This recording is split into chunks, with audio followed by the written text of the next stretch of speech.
নমস্কাৰ স্বাগত জনাইছোঁ আপোনালোকক আজি আমি এইজন বিশেষ ব্যক্তিক আপোনালোকৰ সন্মুখলৈ লৈ আহিব বিচাৰিছোঁ নগাঁৱৰ গান্ধাৰে আয়োজন কৰা সংগীত কৰ্মশালাত উপস্থিত আছিল আমাৰ সকলোৰে পৰিচিত সংগীত জগতৰ নক্ষত্ৰ বুলি ক'ব পাৰি যাক মৃণাল কান্তি মেধি এয়া মৃণাল দা নমস্কাৰ মৃণাল দা প্ৰথমেই আমি জানিব বিচাৰিছোঁ আপোনাৰ সংগীতৰ যি যাত্ৰা জয়যাত্ৰা বুলি ক'লেও ভুল নহ'ব এই যাত্ৰা কেতিয়াৰ পৰা আৰম্ভ হৈছিল বিতংকৈ দৰ্শকক জনাব নেকি সংগীত মানে কি আৰু শৈশৱৰ পৰাই ঘৰখনত এটা সংগীতৰ পৰিৱেশ আছিল গতিকে আৰম্ভণিটো তেতিয়াই আৰু দেউতাই কলিকতাৰ পৰা হাৰমনিয়াম কিনি অনাই দিছিল গতিকে সেই সূত্ৰে সংগীতৰ লগত এটা চা চিনাকি দেউতাই নিজে গাইছিল হয় সংগীতৰ গুৰু আহিছিল গতিকে তাত প্ৰশিক্ষণ লৈছিলোঁ তাৰপিছত লাহে লাহে হাইস্কুল পৰ্যায় বা কলেজ পৰ্যায়লৈকে আহি পেলাই বিভিন্ন ধৰণৰ কম্পিটিশ্যনবিলাকত ভাগ লোৱা হ'লোঁ বিশ্ববিদ্যালয়লৈ আহিলোঁ তাত পৰিসৰটো আৰু মঞ্চখন ডাঙৰ হ'ল পৰিৱেশবিলাক ভাল লাগিল তাত যথেষ্ট গীত মাত লিখিলোঁ সুৰ কৰিলোঁ আৰু বিশ্ববিদ্যালয়ৰ পৰাই মানে এটা সময়ত গৈ পেলাই মই সংগীত ক্ষেত্ৰখনত মই সক্ৰিয়ভাৱে খোজ দিলোঁ মৃণাল দা আপুনি সংগীতৰ জগতলৈ অহাৰ আগে আগে এনেকুৱা কিবা গীত আছে নেকি যি গীত শুনি আপুনি সংগীত ক্ষেত্ৰখনলৈ আহিবলৈ অনুপ্ৰেৰণা পাইছিল যিটো গীত শুনি আপুনি অনুভৱ কৰিছিল যে এই সংগীতৰ শিল্প জগতখনত আপুনি নিজকেও নিয়োজিত কৰিব তেনেকুৱা নিৰ্দিষ্টকৈ এটা গীত মই ক'ব নোৱাৰোঁ আচলতে বিভিন্ন গীত আছে আমাৰ পুৰণি যিখিনি আছিল গতিকে সেইখিনি মানুহৰ যিমান গীত শুনিছোঁ বচা বচা কিছু গীত আছে সেই গীতবিলাকৰ জৰিয়তে মানে কি আৰু সংগীতৰ প্ৰতি যিটো অনুৰাগ বা যিটো গভীৰতা সেইটো বৃদ্ধি পাইছিল কিন্তু এইটো হোৱা নাছিল যে সেই গীতখিনি শুনি পেলাই মই সংগীত ক্ষেত্ৰলৈ অহাৰ ক্ষেত্ৰত মানে পৰিকল্পনা কৰিছিলোঁ তেনেকুৱা নহয় মানে তেনেকুৱা প্ৰিপ্লেন নাছিল আৰু হয় তেনেকুৱা পুৰণি গীত আপোনাৰ যদি স্মৃতিত আছে আমি আপোনাৰ মুখেৰে অকণমান শুনিব বিচাৰিছোঁ মোক এটি সুৰ কৰি তোলা তোমাৰ প্ৰেমেৰে প্ৰেমেৰে মোক এপা হাঁহি কৰি দিয়া তোমাৰ নিবিড় মায়াৰে মোক এটি সুৰ কৰি তোলা এইবিলাক গীত আমাৰ কাৰণে নষ্টালজি আমি LP স্কুল বা হাইস্কুলৰ তলৰ শ্ৰেণীত থাকোঁতে তেতিয়া আমি এইবিলাক গীত শুনি শুনি গীতিমালিকাত গীত শুনি পেলাই আমি স্কুললৈ ওলাই গৈছিলোঁ এনেকুৱা এটা মানে মোক খুব মেমৰেবল গীত এইটো এটা মিহিৰ বৰদলৈয়ে গাইছিল নিৰ্মল প্ৰভা বৰদলৈ বাইদেৱে লিখিছিল আৰু মুকুল বৰুৱা দেৱে সুৰ কৰিছিল তো এনেকুৱা বহুত গীত আছে ভূপেন হাজৰিকাৰ গীত আছে খগেন মহন্তৰ গীত আছে জয়ন্ত হাজৰিকাৰ গীত আছে এইবিলাক গীতে নিশ্চয় মোৰ সংগীত জীৱনত ৰেখাপাত কৰি থৈ দিছে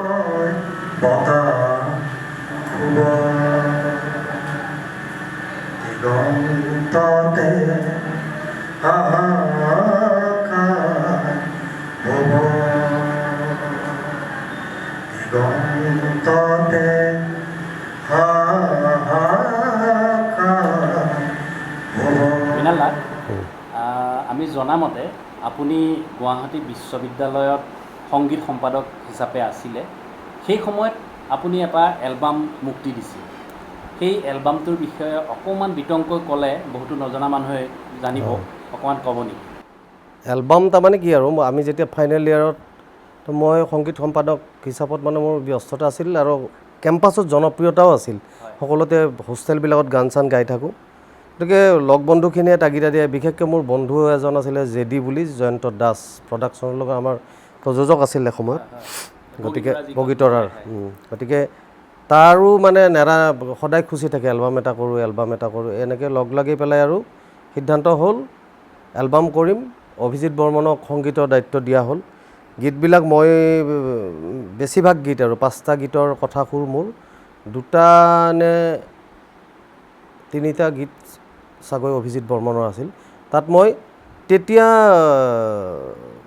মেৰি আৱাজ শুনো বুলি এটা দূৰদৰ্শনৰ অনুষ্ঠানৰ সামৰণি হৈছিল আৰু তাত চেম্পিয়ন হৈছিল ক্লাছ 6ত পঢ়ি থকা সুনিধি চৌহান গতিকে মোৰ এটা ড্ৰিম আছিল মই বোলে সুনিধি চৌহানক গান এটা হ'লেও গোৱাম কিন্তু তেতিয়া সুনিধিক বম্বেত কোনেও তেতিয়া ভালকৈ চিনি নাপায়। মই এদিন কিবা দোকানৰ পৰা বান্ধি অনা কাগজ যেন মই এঘৰ মানুহৰ তাত যাওঁতে বৰষুণৰ বতৰ চোতালত দেখিলোঁ সুনিধিৰ ফটো হিন্দী কাকত এখন, এনেকুৱা এটা টুকুৰা আৰু আগতে যে আছিলে 100 গ্ৰাম চাহপাত বান্ধি আনে, তেতিয়াতো চাহপাতৰ পেকেট নাছিল, তেনেকুৱা জোখৰ এখন কাগজ তাত পৰি আছে। মই চোতালত কেঁচা চোতাল আৰু মই পাৰ হৈ ঘৰলৈ সোমাই যাওঁতে সুনিধিৰ ফটোখন দেখাৰ লগে লগে মই কিন্তু সেই তিতা কাগজখন উঠাই আনিলোঁ। উঠাই আনি মানুহ ঘৰত তাত অলপ টাইম ৰৈ ফেনৰ তলত যেতিয়া মানে শুকালে, তাৰপিছত চালোঁ কিবা কিবিকৈ হিন্দীত অলপ চলপ স্পষ্ট অস্পষ্টকৈ এড্ৰেছটো অলপমান পালোঁ। সেইটোকে মোৰ সাৰথি। তেতিয়া তাৰপিছত আমি অভিজিত মই এনেকৈ বম্বেলৈ গুচি গ'লোঁ। গৈ পেলাই তেতিয়া মাইনা এইটো যতীন শৰ্মাক ক'লোঁ সুনিধি চৌহানক লাগে। তেতিয়া ক'লে কোন সুনিধি বোলো মেৰি আৱাজ চুনৰ যিজনী ছোৱালী চেম্পিয়ন হৈছিল। সেইজনী দিল্লীৰ পৰা নতুনকৈ আহিছেহে মাত্ৰ। মোৰ লগততো কণ্টেক্ট নাম্বাৰ নাই, কিন্তু আদেশ শ্ৰীবাস্তৱে তেতিয়া তাইক গান চান গোৱাই থাকে। গতিকে মই আদেশ শ্ৰীবাস্তৱৰ পৰা কিবাকৈ নাম্বাৰটো যদি পাৰোঁ কালেক্ট কৰি দিম। তেতিয়াই এই যতীন শৰ্মাই নাম্বাৰটো কালেক্ট কৰি পেলাই আমাৰ লগত কথা বতৰা পতাই পিছদিনা ষ্টুডিঅ'লৈ মাতিয়ে দিলে। তেতিয়া এখন ভেন লৈ আহিছিল, ৰঙা ভেন, মানে ৰঙা ভেন ফেডেড হৈ মানে হোৱাইট যেন হৈ গৈছে টপটো। সুনিধি তেতিয়া সংগ্ৰাম কৰিবৰ কাৰণে দেউতাকৰ লগত বম্বেলৈ আহিছে, গতিকে ক্লাছ 6ত পঢ়ে। তাইক মই মোৰ লগত ডুৱেট আৰু এটা চ'ল' গোৱাইছিলোঁ। তেতিয়া সেই এলবামটো যথেষ্ট চলিছিলোঁ। তাত এটা দেউতা মোক তুমি ক্ষমা কৰা বুলি এটা গীত আছিল। তেতিয়া মানে ইনচাৰ্জেঞ্চিৰ সময়টো পাৰ হৈ গৈছে, ঠিক আলফাৰ পৰা কিছুমান ল'ৰা ঘূৰি আহিছে। অহাৰ পিছত তেওঁলোকে ৰিয়েলাইজ কৰে যে আমি এটা সময় হেৰি কৰিলোঁ, মা দেউতাই বিচৰা নাছিল, আমি তথাপি অৰণ্যলৈ গুচি গ'লোঁ। সেই ঘূৰি অহাখিনিৰ চেণ্টিমেণ্টক লৈ পেলাই আছিলে। সেই এলবামটো তেতিয়া মই বিশ্ববিদ্যালয়ত ৰিলিজ দিছিলোঁ। আৰু আমাৰ কেম্পাছত, কিন্তু বাহিৰৰ কথাটো নাজানো, কিন্তু কেম্পাছত যথেষ্ট হিট, এতিয়াও হিট। সেইখিনি সময়ৰ যিখিনি আমাৰ মানে কণ্টেম্পৰেৰী যিখিনি আমাৰ ছাত্ৰ বা আমাৰ বন্ধু বান্ধৱী আছে, তেওঁলোকে এতিয়াও বিচাৰে গীতকেইটা ইউটিউবত পাম নেকি। ইউটিউবত দিয়া হোৱা নাই, এই যেদিয়ে এতিয়াহে দি আছে এইবিলাক। আমি কৰ্মশালাখনিত দেখা পাইছোঁ যে আপুনি যেতিয়া পাঠদান কৰি থাকে বা শিক্ষা দি থাকে, তেতিয়া শিকাৰুখিনিক আপুনি শব্দৰ উচ্চাৰণৰ ওপৰত খুব গুৰুত্ব দিয়া দেখা গৈছে।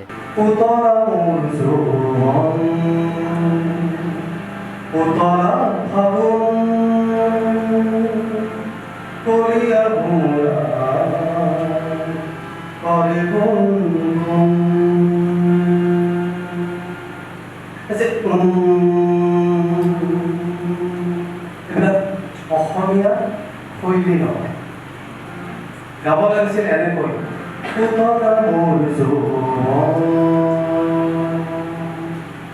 উতলা কলিয়া ভোৰা কৰে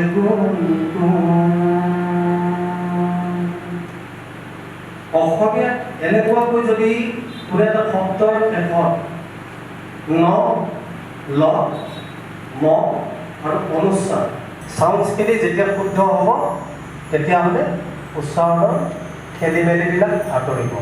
সেই হিচাপে শিল্পীয়ে কি দিশৰ ওপৰত অধিক গুৰুত্ব দিব লাগে, সেই বিষয়ে অকণমান ক'ব নেকি? মূলতঃ গীত এটাৰ মূল আধাৰ হ'ল কথাখিনি। কথা অবিহনে লালা লালাকৈ দিলে কেতিয়াও গীত নহয়। গতিকে কথা যিহেতু প্ৰথম আধাৰ, দ্বিতীয় আধাৰ সুৰ, তৃতীয় আধাৰ, এই কথা আৰু সুৰৰ মিশ্ৰণটোক কোনো কণ্ঠশিল্পীয়ে শ্ৰোতাৰ কাষলৈ কনভে কৰে, প্ৰেৰণ কৰে। গতিকে কথা অবিহনে কণ্ঠশিল্পীগৰাকীয়ে তেতিয়া লালা লালাকৈ গানটো গাই পেলাই দিলে গানটোৰ একো মানুহে গান হিচাপত হেৰি নাপাব। গতিকে কথাখিনি যিহেতু যাবই লাগিব, গতিকে কথাখিনিৰ যি উচ্চাৰণ থাকে তাক যদি শুদ্ধ ৰূপত যদি উচ্চাৰণ কৰা যায়, তেতিয়া ভাবোঁ শ্ৰোতাৰ অধিক মনোগ্ৰাহী হয় আৰু শুনিবলৈ মানে খুব মধুৰ হয়। আৰু সেইকাৰণে মই যিকোনো কৰ্মশালালৈ গ'লে উচ্চাৰণ বিষয়টোত মানে মই বেছিকৈ গুৰুত্ব দিওঁ। আৰু মোৰ নিজৰ স্নাতকোত্তৰ পৰ্যায়লৈকে মোৰ বিষয়টো আছিল ভাষা, বিশেষকৈ অসমীয়া ভাষা। গতিকে লিংগুইষ্টিক্স আৰু লেংগুৱেজ এই দুইটা বিষয়ৰ লগত মোৰ এটা সম্পৰ্ক আছে কাৰণে মই ভাবোঁ যে মোৰ এটা উঠি অহাখিনিক আগৰ মানুহখিনিক ক'বলগীয়া নাছিল। আজিকালিৰ ল'ৰা ছোৱালীক এটা মিক্সাৰ ভাষা এটা স্কুলৰ পৰা ঘৰলৈ লৈ আহে, গতিকে সেইটো ভাষাৰে তেওঁলোকে গীত গাব খোজে। গতিকে বোলে তেওঁলোকক অলপ শুধৰণি কৰাটো দৰকাৰ, সেইকাৰণে উচ্চাৰণ বিষয়ক পাঠদান কৰি আহিছোঁ। এইবাৰ আমি জানিব বিচাৰিছোঁ মৃণাল দাই নিজে বহুতো গীতৰ সৃষ্টি কৰিছে, অৰ্থাৎ সুৰ কৰিছে, লিখিছে, নিজে গায়। মৃণাল দাৰ নিজৰে তেনেকুৱা কোনটো গীত তেখেতৰ প্ৰিয়, আমি তেখেতৰ মুখেৰে শুনো। নতুন গীত এটাৰ সৃষ্টি যিহেতু আপুনি কৰিছে, সেই গীতটো অকণমান দৰ্শকে শুনিবলৈ পালে ভাল পাব। এইটো জুবিনক গোৱাইছোঁ, নতুন মোৰ কথাকুৰ সংগীত। প্ৰতিদিনে তোমালে ৰাখো হিয়া খুলি, তোমাৰ খবৰ নাপালে মোৰ দিনতেই গধূলি, কোৱা একেই আছানে, আছেনে ওঠৰ হাঁহি, ৰাখো হিয়া খুলি, প্ৰতিদিনে তোমালে ৰাখো হিয়া খুলি, ৰাখো হিয়া খুলি। বাকীখিনি ইউটিউবত চাই পেলাই চাৰ্চ কৰি শুনা পাই পাইছোঁ আৰু জুবিন দাই কণ্ঠদান কৰিব। এই গীতটো কৰিছে, ইতিমধ্যে ৰিলিজ হৈছে। মৃণাল দা, সংগীত ক্ষেত্ৰখনত আপুনি বহুতো ছিনিয়ৰ বুলি ক'ব পাৰি। নৱপ্ৰজন্মলৈ আপোনাৰ কিবা পৰামৰ্শ অকণমান ক'লে ভাল পাম। নৱপ্ৰজন্মৰ মাজত এতিয়া আমি যদি অধ্যয়ন মানে কি, আজিকালি মাধ্যমটো অলপ সলনি হ'লতো। গান এটা ঘৰতেই লগ লাগি দুজন বন্ধুৰ লগত লগ লাগি পেলাই গান এটা কৰি দিব পাৰে। কিবা কাৰণত গীতটো যদি ইউটিউবত জনপ্ৰিয় হৈ গ'লতো, তেতিয়াহ'লে পিছদিনাই খুব জনপ্ৰিয় তাৰকা হৈ গ'ল। কিন্তু কথা হ'ল কি, আগৰ সময়খিনিত কি আছিল, এটা সংগ্ৰামৰ মাজেৰে আহি আহি আহি এটা দীঘলীয়া পথ, আৰু সফলতাৰ কেতিয়াও শ্বৰ্টকাট নাথাকে, চমু পথ নাথাকে। গতিকে আমাৰ ক্ষেত্ৰতো আমি নিজে 300 টকাত গান লিখা আৰম্ভ কৰিছিলোঁ, মই দিগন্ত ভাৰতীয়। তো কৃষ্ণমণি নাথৰ ঘৰত বহি আছোঁ। কৃষ্ণমণি নাথে নিজেও জানে যে আৰম্ভণিতে কেইটকা পাৰিশ্ৰমিক লৈ পেলাই গান গাইছিল, আৰু তেওঁ যেতিয়া প্ৰতিষ্ঠিত হ'ল তেতিয়া তেওঁ কিমান টকা পাৰিশ্ৰমিক পাইছিল। গতিকে এই 300 টকাৰ পৰা গৈ গৈ গৈ গৈ মই যদি আজি 30,000 টকা পাওঁ বা 20,000 টকা পাওঁ এটা গান লিখি দিলে, তেতিয়াহ'লে এইটো মোৰ সাধনাৰহে ফল। গতিকে মোৰ সাধনা, অভিজ্ঞতা, এই খন্তেকীয়া ইউটিউবত এটা গান জনপ্ৰিয় হ'ল, মই নকওঁ যে গুণগত মান নাই, কাৰোবাৰ আছে, কিন্তু এইটো চমু পথ। হঠাৎ কিবা কাৰণত মানুহে ভাল পাই গ'ল, ভাইৰেল হৈ, এতিয়া কাঁচা বাদামৰ দৰে এটা মানে গান এটাও যেতিয়া একদম মিলিয়ন মিলিয়ন ভিউজ হয়, কিন্তু কাঁচা বাদামৰ দৰে গীতটোৱে জানো সমাজত উঠি অহা প্ৰজন্মক সংগীত শিক্ষাৰ ক্ষেত্ৰত, সংগীতৰ কাৰণে অনুপ্ৰাণিত কৰাৰ ক্ষেত্ৰত কিবা সহায় কৰিব? নকৰে। গতিকে সেইকাৰণে ভাবোঁ যে নৱপ্ৰজন্মৰ যিসকলে এতিয়া গীত মাতৰ লগত, তেওঁলোকে সাধনাৰ জৰিয়তে কৰক, তেওঁলোকে ইউটিউবৰ জৰিয়তে গান আপলোড কৰক, কিন্তু সাধনাৰ জৰিয়তে লাহে লাহে খোজবিলাক আগবঢ়াই থাকক। তেতিয়া তেওঁলোকৰ মানে তেওঁলোকে সামৰণি পৰোঁতেও তাৰমানে ঠাণ্ডা হ'বলৈও সময় লাগে। লাহে লাহে গৰম হোৱা বস্তুটো ঠাণ্ডা হওঁতেও কিন্তু লাহে লাহে হয়, হঠাৎ গৰম হোৱা বস্তুটো কিন্তু লগালগ ঠাণ্ডা হৈ যায়। বিমূৰ তমূৰ নিশাটি যে মৌনগাৰ ফুটাই বোৱা এখনি নীলা চাদৰ, তাৰে দিন মিঠা ভাজা নিশ্বাসৰে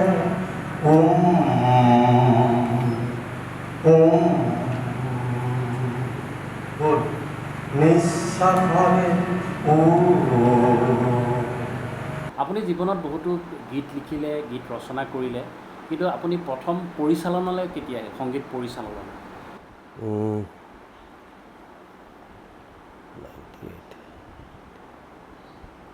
1999 চন, সৰস্বতী কমিউনিকেশ্যনৰ গুঞ্জন ফুকন আৰু প্ৰমোদ কলিতা, তেওঁলোকে মোক সদায় কৈ থাকে আপোনাৰ লগত এটা কাম কৰিম, আপোনাৰ লগত এটা কাম কৰিম। এদিন আমি দেৱান মাৰ্কেটৰ পৰা গুঞ্জন ফুকন আৰু মই ৰিক্সাৰে ফাঁচী বজাৰৰ পৰা, তাৰমানে লাখটকীয়াৰ পৰা আমি হেদায়তপুৰৰ বিস্ময় কাৰ্যালয়লৈ আহি আছোঁ।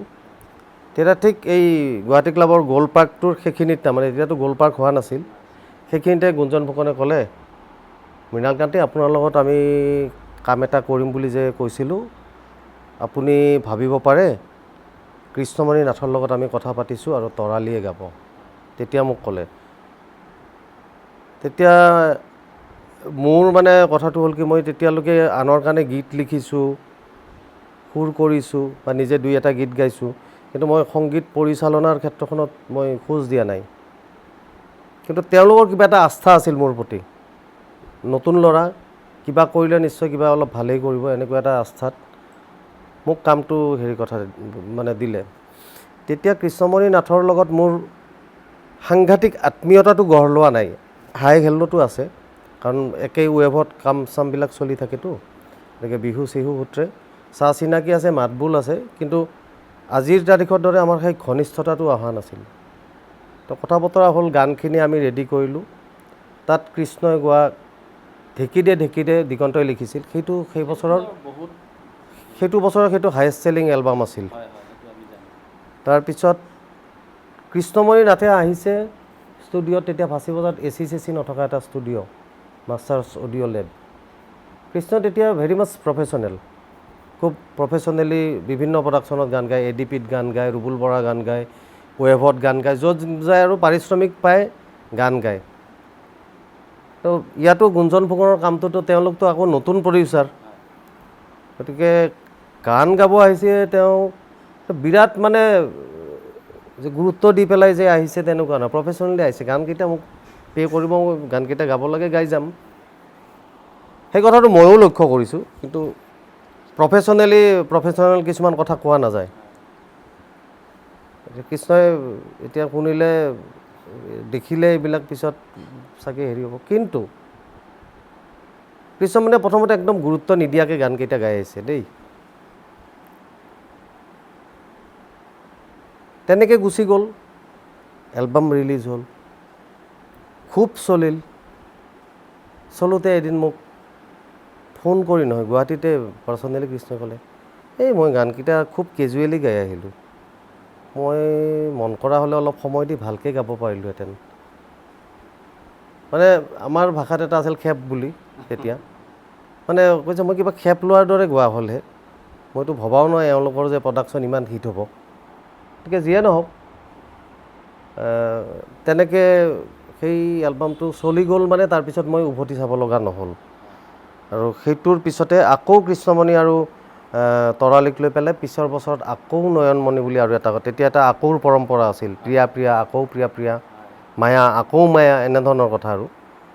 গতিকে পিছৰ বছৰতো সেই এলবামটোও কিছু চলিছিল, কিন্তু ঢেঁকী দে সেই সময়ত মানে অভিলেখ। আৰু কৃষ্ণমণি নাথে তেতিয়া তাৰমানে মঞ্চত, তেতিয়া গছকত ভাঙি যাওঁ যঁতৰ অহা নাই, সেই গানটো কিন্তু তেতিয়া তাৰমানে কৃষ্ণৰ একদম মানে অসমৰ ইমূৰ সিমূৰ তাৰমানে চুই গ'ল। তাৰমানে গীতিকাৰ হিচাপত দিগন্ত ভাৰতীৰ চৰ্চালৈ আহিল, সংগীত পৰিচালক হিচাপে ময়ো চৰ্চালৈ আহিলোঁ। আৰু মাৰোৱাৰীখিনিৰ মানে কথাটো হ'ল কি, বাজাৰ মে কোন বিকতা হে, কাৰ বস্তু বিক্ৰী হৈ আছে, গতিকে তাৰ কি কোৱালিটি আছে নাই সেইটো নাই, মৃণালকো বোলাওঁ। গতিকে মোৰ পিছত মানে মাৰোৱাৰীৰ কামবিলাক, মাৰোৱাৰী প্ৰডাকশ্যনবিলাকৰ মানে কাম মানে আদি অন্ত নপৰা হ'ল। গতিকে সেইটো আৰু জীৱনৰ আৰম্ভণিৰ সংগীত পৰিচালনাত কৃষ্ণমণি নাথৰ ঘৰত বহি পেলাই এইটো কথা কৈ আছোঁ যে আজি কৃষ্ণ জড়িত আছিল সেইটো কামত, প্ৰথম সংগীত পৰিচালনা কৰিছিলোঁ। মৃণাল দা, বৰ্তমান সময়ত আপুনি কি কৰ্মত নিয়োজিত হৈ আছে আৰু ভৱিষ্যত পৰিকল্পনাৰ বিষয়ে অকণমান কওক। এতিয়াতো মোৰ মানে একাডেমি এখন আছে, মিউজিক একাডেমি এখন, সেইখনৰ জৰিয়তে মোৰ পাঠদান চলি থাকে, গান লগতে ভাষা উচ্চাৰণ। এইটো এটা মোৰ এখন Guwahati Kamakhya gate, Saregama school of professional music Assam. নিশ্চয় তেওঁলোকে যোগাযোগ কৰিব পাৰে। আৰু আমি এটা প্ৰত্যেক বছৰে ডাঙৰ অনুষ্ঠান এটা পাতি আহিছোঁ, জুবিন চৰ্চা বুলি। আচলতে নামটো জুবিন চৰ্চা মানে আজিৰ মানে জুবিনক কোনোবাই আমি নামটো দিওঁতে কিছুমান মানুহে আপত্তি কৰিছিল, ছিনিয়ৰ কিছুমানে। কিন্তু কথাটো হ'ল, কোনোবাই জুবিনক বেয়া পাব পাৰে, কিন্তু জুবিনে যিখিনি গান গালে বা যিখিনি কৰিছে সেইটো অস্বীকাৰটো কৰিব নোৱাৰি। গতিকে সেইটো এটা আমি জাষ্ট চৰ্চা বুলি এটা আমি হেৰি কৰিছোঁ। তাৰ ভিতৰতে আমি অসমীয়া লোকসংগীতৰ শিক্ষা প্ৰদান কৰিছোঁ, তাত বৰগীতৰো ক্লাছ হৈছে, শাস্ত্ৰীয় সুগম সংগীতৰ ক্লাছ হৈছে। আৰু দিগন্ত ভাৰতীয়ে বেচিকেলি জুবিনৰ গীতখিনি শিকায়। বাকীখিনি ৰূপম ভূঞা আহিছিল এইবাৰ ধৰি লোৱা হ'ল। ৰূপমে তাৰ নিজৰ যিটো হেৰি আছে সেইটো জেনেৰৰ মানে গানখিনি শিকালে। মই তেনেকুৱাকৈ অলপ শিশুৰ গীত মাত, নামটো জুবিন চৰ্চা, কিন্তু তাত জুবিনৰ গীত মাতৰ লগতে আমি আনুষংগিক অসমত যিহেতু জ্যোতি, বিষ্ণু, ভূপেন্দ্ৰ পাৰ্বতীৰ ৱৰ্কশ্বপ সকলোতে হৈ থাকে, গতিকে আমি তাত সেইখিনিয়ে বিষয় হিচাপত লওঁ যিখিনিৰ ৱৰ্কশ্বপ নহয়। আজি যথেষ্টখিনি কথা আপোনাৰ মুখেৰে জানিব পাৰিলোঁ। আমি বিদায় ল'ব লাগিব। বিদায় লোৱাৰ আগে যিহেতু জুবিনৰ প্ৰসংগ ওলাইছেই, জুবিন গাৰ্গৰ এটি গীত আপোনাৰ মুখেৰে অকণমান শুনিব বিচাৰিছোঁ। মোৰ আচলতে ডিঙিৰ অলপ সমস্যা আছে এতিয়া। হয়, খুব মই এটা শাৰীয়ে গাই দিছোঁ। নিলিখো নামটি ঐ কাগজত, ঠিকনা তোমাৰে ৰাখিছোঁ মই ভিতৰত, নাথাকে যদিহে হিয়াৰে সাঁচতে, লিখি কি লাভ হ'ব কোৱা, থাকিলে এনেও থাকিব, জিৰাব ফুলিব পাৰিবা তুমি মোৰ মনৰে বনত।